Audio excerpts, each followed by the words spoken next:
Thanks for joining me. I wanted to take you along with me as I helped my family pick out their Christmas tree this year.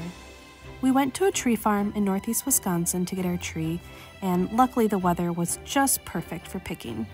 A slight nip in the air as winter approached, but still bright blue skies and sun overhead.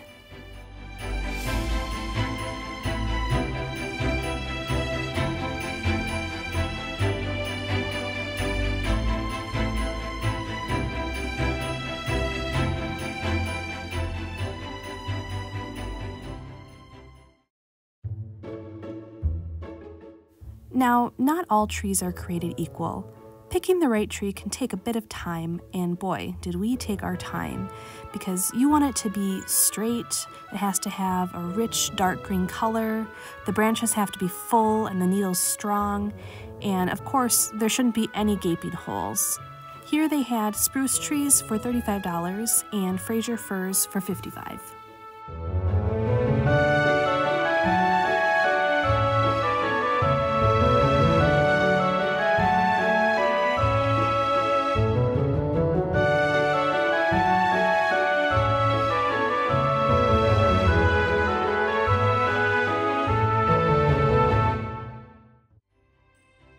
We walked rows upon rows until we found the right one. This particular farm was a cut-your-own style, so my dad brought his little saw with him to cut it down. And then after dragging the tree uphill for what seemed like forever, we handed it over to the tree farm workers, and they put it in this really cool machine. Basically, the trunk of the tree set in the base, and then the machine shook the tree vigorously to get rid of any loose needles. Then what they go ahead and do is they turn the tree sideways and they put it through another contraption that wraps it tight with a string just to make it a little bit more compact for carrying. Voila!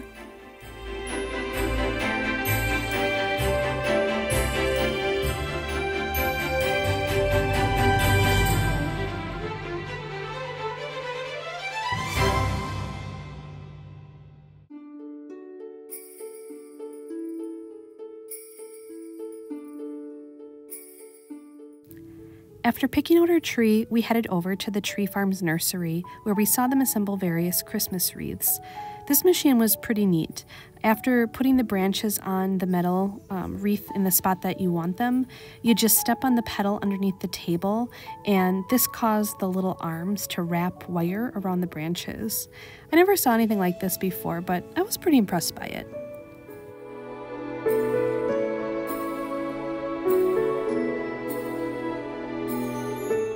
After arriving home, the tree was set outside, and my dad put up a few outdoor Christmas lights. It's better to do it now than when it gets too cold out.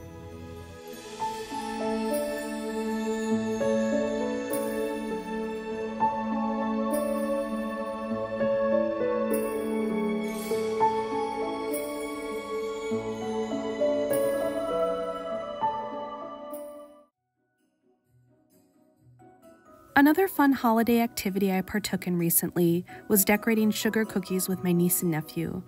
They had lots of fun with this, and of course they enjoy eating them, but it seems like what they really love to do is douse the cookies completely with as many sprinkles as it will hold.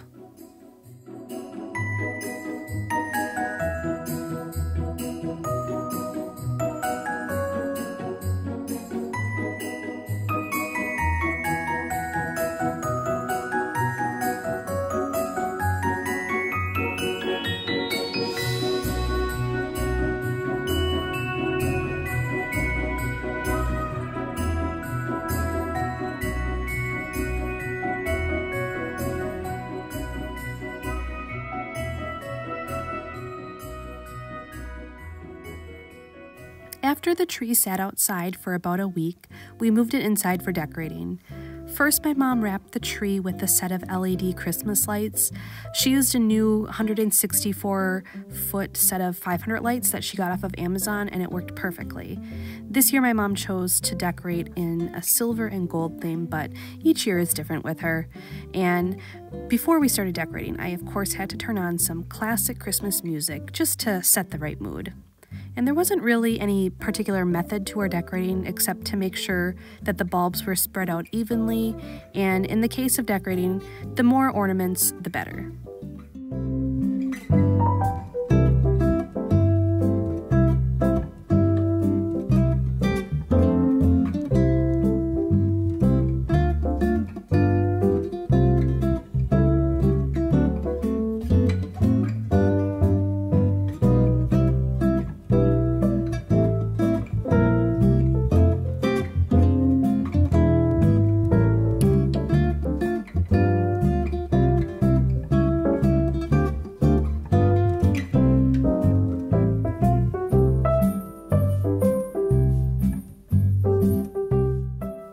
To finish, we gently sprinkled the tree in a little gold garland, and before we went ahead and wrapped the skirt around the base of the tree, I just vacuumed a little bit to pick up any excess glitter that had fallen. And wow, there was a lot of glitter.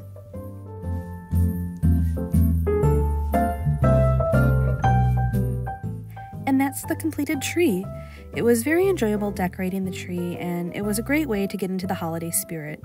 Now we'll just have to wait for Santa to arrive with his presents under the tree. Thanks so much for watching. I really appreciate it, and I hope to see you soon for some more videos. Don't forget to subscribe to my channel if you haven't already. Thanks!